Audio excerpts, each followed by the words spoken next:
Bienvenue sur Mayotte la Première, c'est toujours un plaisir pour moi de vous retrouver dans votre émission Maïcha et nous poursuivons ces thématiques autour de la religion, autour du Ramadan et autour de l'islam ici à Mayotte et nous allons revenir peut-être par quelque chose que vous avez eu ou aussi que vous avez fait, comme beaucoup en tout cas de personnes ici à Mayotte, l'apprentissage du Coran, de la religion musulmane et de l'islam en général ici à Mayotte. Comment ça s'est passé pour vous? On va en parler aujourd'hui. Est-ce que c'est différent lorsqu'il s'agit de la femme ou de l'homme? Et surtout, comment ça se passe entre l'école coranique, les madrasas, les associations? Et peut-être que vous êtes partis aussi ailleurs pour en savoir un petit peu plus. Pour nous en parler aujourd'hui, c'est Yasmina Abdou, qui est membre de l'association Moutakanour et qui a fait aussi le choix d'aimer et d'apprendre un petit peu plus la religion et l'islam, en plus de l'école coranique. C'est ça. Bonjour. Oui, c'est bien ça. Bonjour. Comment allez-vous? Alhamdoulilah, tout va bien. Merci beaucoup. On va revenir donc sur votre choix d'apprentissage de la religion et de l'islam et puis surtout aussi comment vous l'apprenez autour de vous et comment vous partagez ce savoir aussi autour de vous pour nous aiguiller un petit peu et surtout avec ce que dit la religion. Toujours un plaisir de le recevoir sur ce plateau. C'est Kadi Haya Lihaji, Kadi Dakwa. Bonjour Kadi. Bonjour Mna, bonjour les téléspectateurs. Ravi aussi de vous recevoir avec nous. Vous commencez à devenir un habitué maintenant de Maïcha. Vous allez nous aider, nous aiguiller et surtout nous donner la vérité sur ce que dit la religion. Est-ce que déjà, lorsqu'on apprend la religion musulmane, c'est différent lorsque nous sommes une femme et lorsque nous sommes un homme? Pas du tout. La connaissance n'a pas de sexe. Je pense que l'émission précédente, j'ai même mentionné que Aïcha, la femme du prophète, elle avait la moitié de la connaissance. C'est lorsque le prophète est parti, la disparition du prophète, tous les compagnons allaient vers Aïcha, la femme du prophète, pour prendre la connaissance. Jusqu'à ce que Aïcha leur a dit que n'ayez pas honte de venir me poser toutes vos questions que vous voulez poser, vos mamans, parce que les femmes, elles sont nos femmes, nos mamans, nos sœurs. Je ne vois pas de différence à accueillir. Même le prophète a dit dans un hadith que, sallallahu alayhi wa sallam,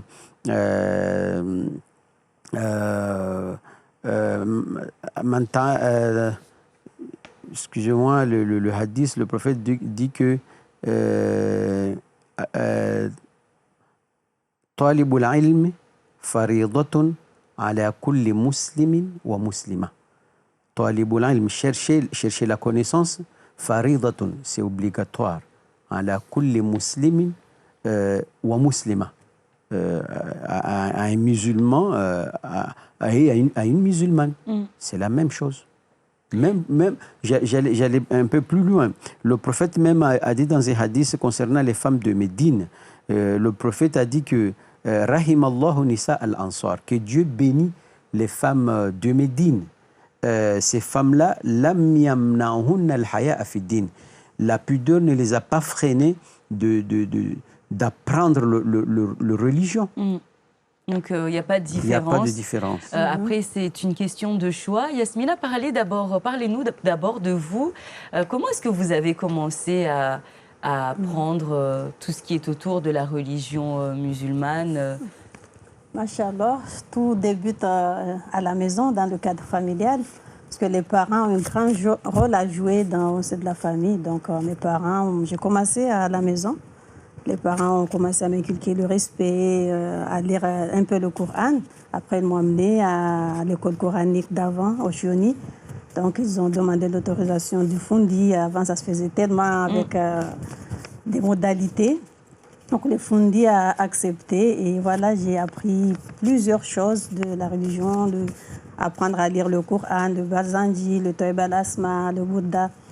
Et tout ça, ça donne l'amour de la religion Parce que, étant toute petite, les parents sont toujours derrière, nous réveillent le matin, allez, tu vas au Choni, tu as brossé les dents, va faire ceci.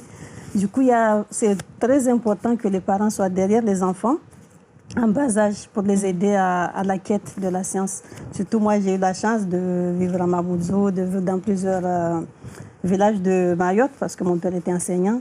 Du coup, j'ai pu faire plusieurs Choni et là, j'ai vu le respect qui a été bien établi au Choni. Tu viens, c'est Kwezi, Fundi, et on s'incline, on ne vient pas comme ça debout, mais tout un respect. Et pour avoir la science, il faut bien s'asseoir correctement, mettre bien son châle, se couvrir la tête, être à l'écoute du Fundi, se respecter les uns les autres. Du coup, ça, c'est très important en bas âge que les parents soient derrière pour encourager leurs enfants.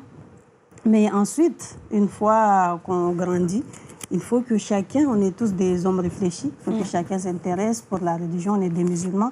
C'est quoi l'islam? Comment je peux tout faire pour parfaire mon adoration envers Dieu? Du coup, il faut se rapprocher vers des gens qui sont là pour nous aider à faire cela. D'où mon choix d'intégrer l'association Moutakanour. Moi, ainsi que d'autres témoignages, d'autres amis qui m'ont dit la même chose, qui ont voulu eux aussi améliorer les actes d'adoration. Donc, et là, la porte était ouverte. Et vous savez, j'imagine que souvent, beaucoup s'inquiètent aussi de ce qui se passe dans cette association. Ils se disent, est-ce qu'il n'y a rien d'autre? Voilà, peut-être parce que les gens ne savent pas ou ne comprennent pas. Et vous, votre choix, en tout cas, d'intégrer cette association, c'est tout simplement d'en savoir un petit peu plus et d'en prendre un petit peu plus par rapport à la religion, c'est ça? C'est dommage, les gens qui ne connaissent pas et qui ont des préjugés, alors que l'association est là, les portes sont ouvertes. Vous avez déjà, vous, entendu parler de ces préjugés? Oui, mais moi, ça m'est égal parce que moi, comme j'étais intéressée, je suis venue, je me suis intéressée comme autant d'autres. On a vu que ce n'était pas du tout ce qu'on attend derrière, mais c'était tout autre chose. Et alhamdoulilah, Rabbil Alamin, je remercie Dieu pour cela. Parce qu'aujourd'hui, je sais qu'il existe des Kiamoulaïl, se réveiller au milieu de la nuit, adorer Dieu. J'ai appris comment faire les prières surérogatoires, ainsi de suite. Du coup, il ne faut pas écouter, surtout vous, ma première, venez découvrir cette religion qui existe là depuis. Si on vous a invité, c'est qu'on n'a pas de problème avec ça aujourd'hui. Du coup, oui, alhamdoulilah, Rabbil Alamin. Du coup, c'est dommage qu'il y ait des préjugés alors que l'association est là. Et on est là, on vous attend, tous ceux qui veulent venir.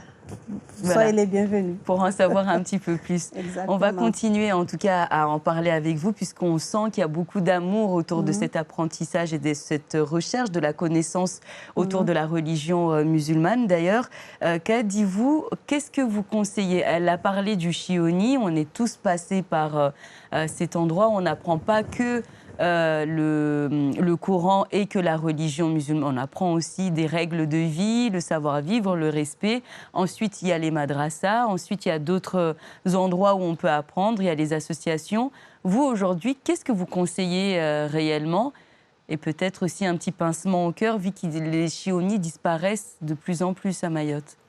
Pour vous, c'est où le meilleur endroit pour apprendre les bonnes choses? Voilà. Si j'ai une baguette magique, j'aurais préféré que le Chioni revienne. Parce que la base de tous nos mamans, nos grands-sœurs, ils ont acquis cette base au Chioni.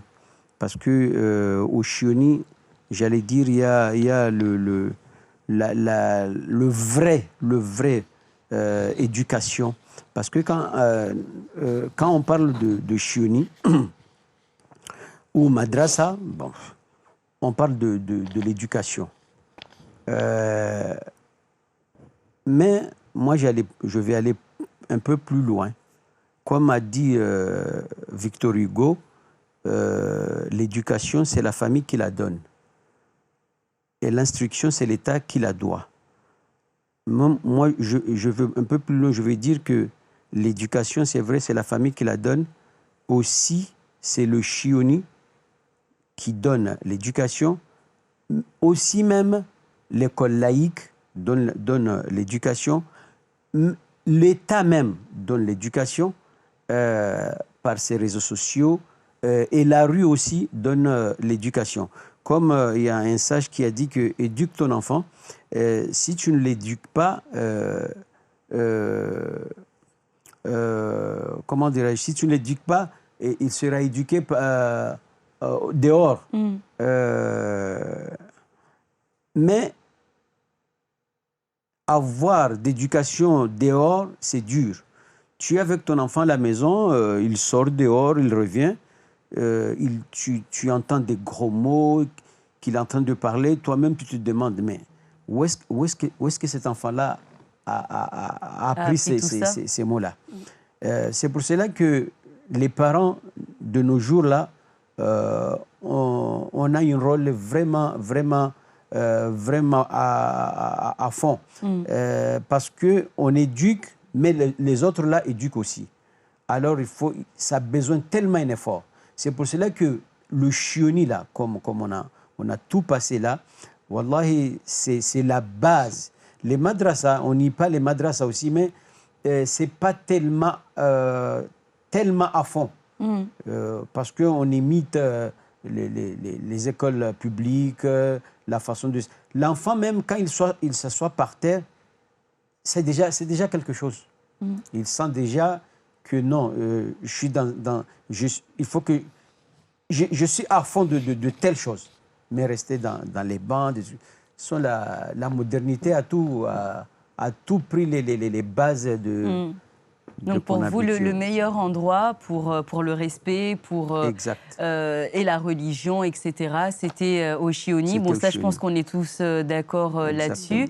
Yasmina, est-ce que vous avez dû faire face à un moment donné à des critiques ou à des remarques sur le fait que vous soyez à fond, que vous donnez quand même une grande partie de votre temps, de votre énergie, de votre vie à l'apprentissage de la religion? Avant qu'on commence l'émission, vous avez dit de toute façon, l'être humain doit apprendre jusqu'à la fin de sa vie.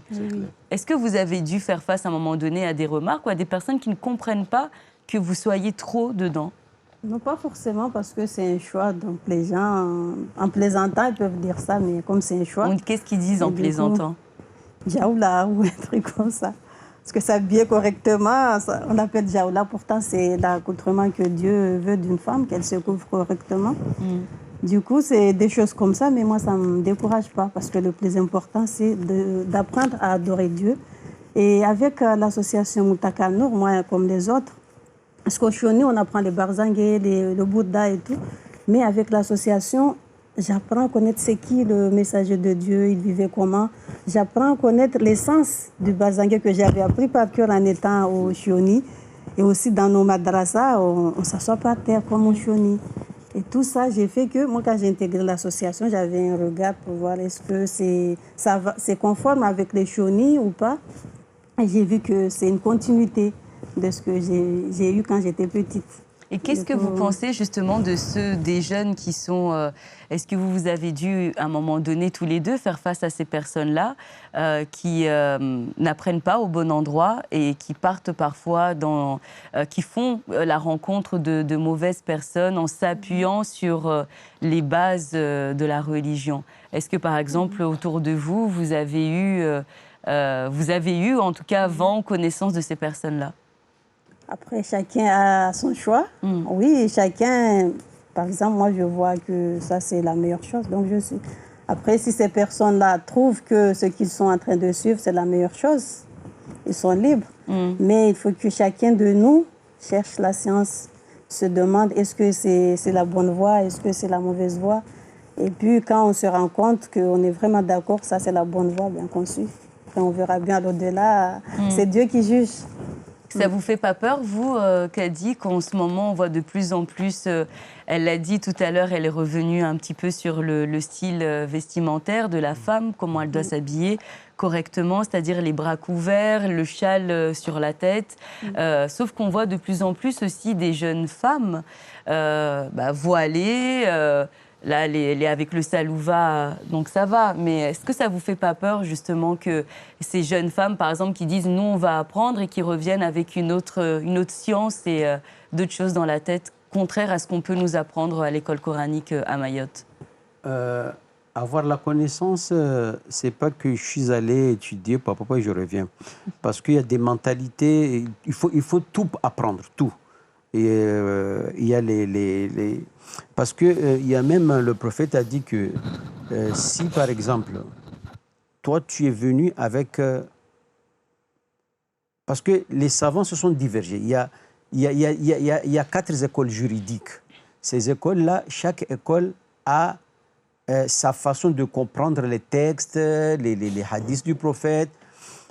Chaque pays a sa façon de continuer, d'apprendre sa connaissance selon le pays qu'il vit. Alors, ça me fait peur parce qu'il y a la plupart des gens qui cherchent la connaissance, des élèves qui partent dehors. Et puis, ils prennent les manières, la façon de vivre à ces pays-là, et puis ils viennent intégrer ça dans leur pays d'origine. Ça provoque beaucoup de conflits. Comme Madame a précédé, là, comme vous lui avez mentionné, le prophète a dit que « Min al-Mahdi illa al-Lahdi ». Il faut apprendre la connaissance Min al-Mahdi. Mahdi, c'est le moment où l'enfant est sorti du ventre de sa maman, illa al-Lahdi. Jusqu'à al-Lahdi. Lahdi, c'est là où on met la tête des morts dans le petit trou là, quand on l'enterre. Ça veut dire que apprendre la connaissance depuis la naissance jusqu'à la mort. Et il n'y a pas de différence entre, on l'a dit, entre garçons et filles. Il y a beaucoup de preuves qui montrent qu'il y a même une histoire qui s'est produite entre Omar, le calife des musulmans. Il était en train de dire publiquement, ça montre qu'il y avait des femmes qui étaient là. La façon d'écarter les garçons, les filles, c'est faux.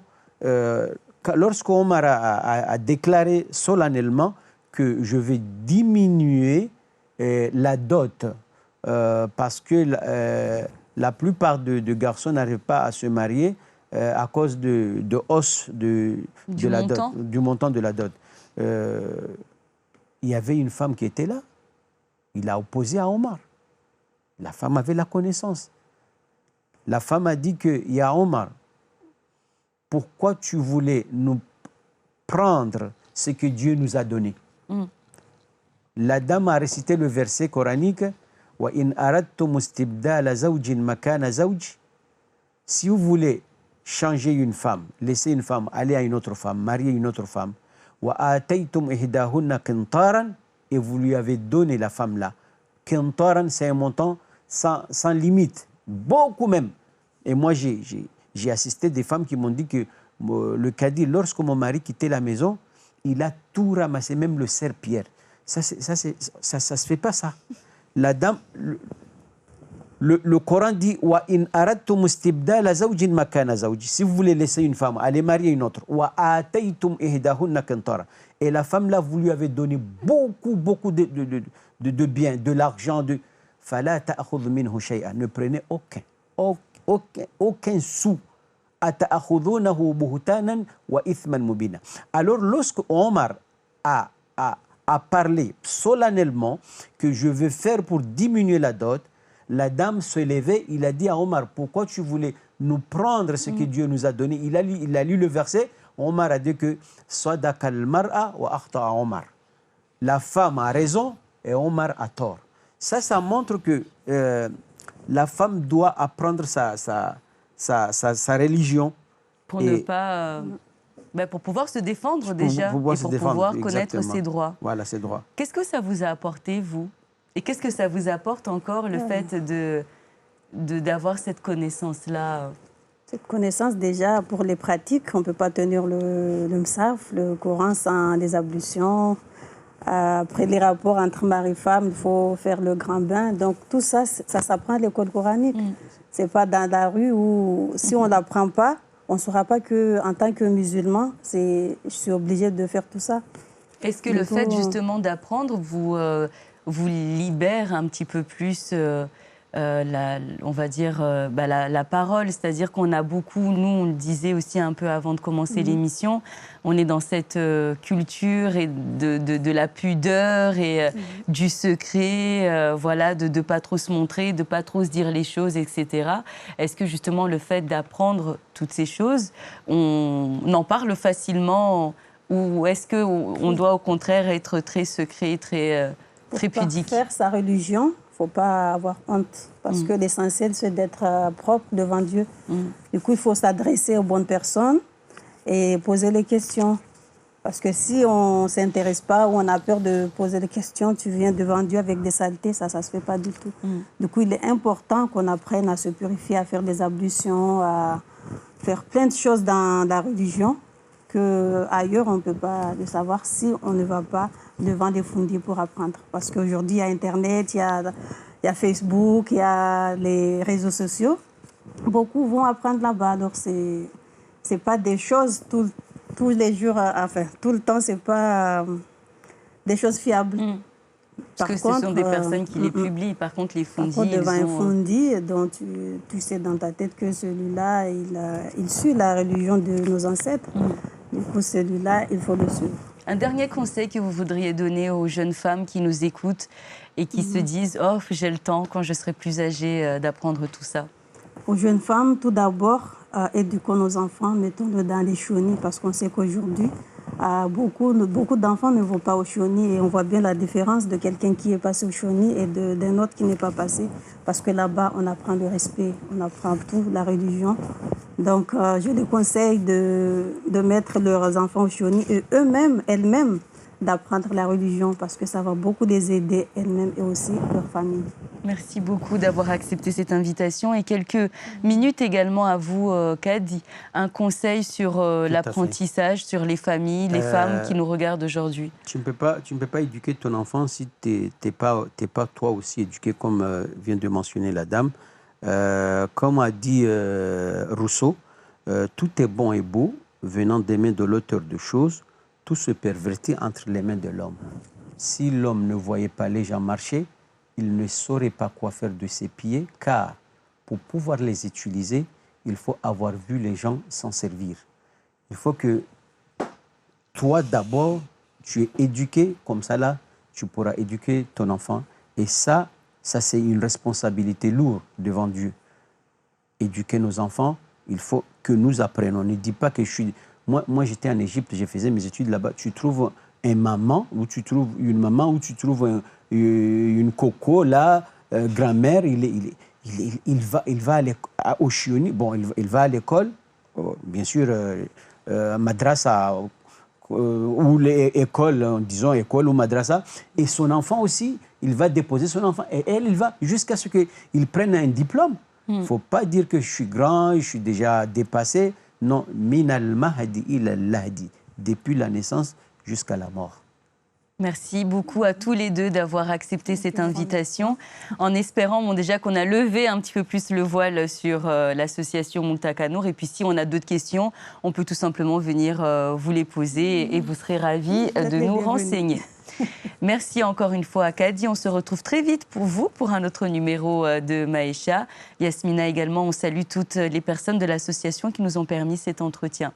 Et vous pouvez revoir quand vous voulez cette émission en podcast et en replay sur notre site internet. Et puis n'hésitez surtout pas à nous faire des propositions de thématiques sur nos réseaux sociaux. On se dit à très vite. Et s'il y a des enfants qui nous regardent, faites attention à ce que vous voyez sur les réseaux sociaux concernant la religion et allez plutôt demander aux grandes personnes et aux fundis, ça peut être parfois très dangereux. On se retrouve très vite pour un nouveau numéro de Maïcha. En attendant, soyez heureux. À très vite.